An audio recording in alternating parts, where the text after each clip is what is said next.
இறை வார்த்தை யோவான் நற்செய்தி அதிகாரம் 13 இறைவசனங்கள் 1 முதல் 15 முடிய. பாஸ்கா விழா தொடங்க இருந்தது. தாம் இவ்வுலகத்தை விட்டு தந்தையிடம் செல்வதற்கான நேரம் வந்துவிட்டது என்பதை இயேசு அறிந்திருந்தார். உலகில் வாழ்ந்த தமக்குரியோர் மேல் அன்பு கொண்டிருந்த அவர் அவர்கள் மேல் இறுதி வரையும் அன்பு செலுத்தினார். இயேசுவை காட்டிக் கொடுக்கும் எண்ணத்தை அழகை சீமோனின் மகனாகிய யூதாசு இஸ்காரியோத்தின் உள்ளத்தில் எழச் செய்திருந்தது. இரவு உணவு வேளையில் தந்தை அனைத்தையும் தம் கையில் ஒப்படைத்துள்ளார் என்பதையும், தாம் கடவுளிடமிருந்து வந்தது போல் அவரிடமே திரும்பி செல்க வேண்டும் என்பதையும் அறிந்தவராய் இயேசு பந்தியிலிருந்து எழுந்து தம் மேலுடையை கழற்றி வைத்துவிட்டு ஒரு துண்டை எடுத்து இடுப்பில் கட்டிக்கொண்டார். பின்னர் ஒரு குவளையில் தண்ணீர் எடுத்து சீடருடைய காலடிகளை கழுவி இடுப்பில் கட்டியிருந்த துண்டால் துடைக்கத் தொடங்கினார். சீமோன் பேதுருவிடம் இயேசு வந்தபோது அவர், ஆண்டவரே, நீரா என் காலடிகளை கழுவப் போகிறீர் என்று கேட்டார். இயேசு மறுமொழியாக, நான் செய்வது இன்னதென்று இப்போது உனக்கு புரியாது, பின்னரே புரிந்து கொள்வாய் என்றார். பேதுரு அவரிடம், நீர் என் காலடிகளை கழுவ விடமாட்டேன் என்றார்.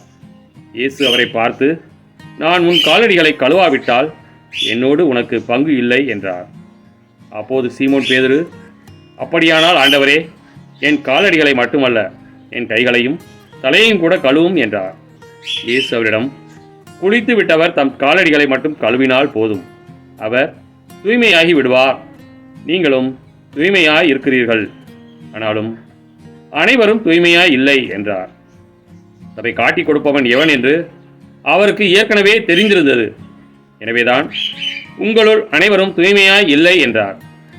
அவருடைய காலடிகளை கழுவிய பின் இயேசு தம் மேலுடையை அணிந்து கொண்டு மீண்டும் பந்தியில் அமர்ந்து அவர்களிடம் கூறியது, நான் உங்களுக்கு செய்தது என்னவென்று உங்களுக்கு புரிந்ததா?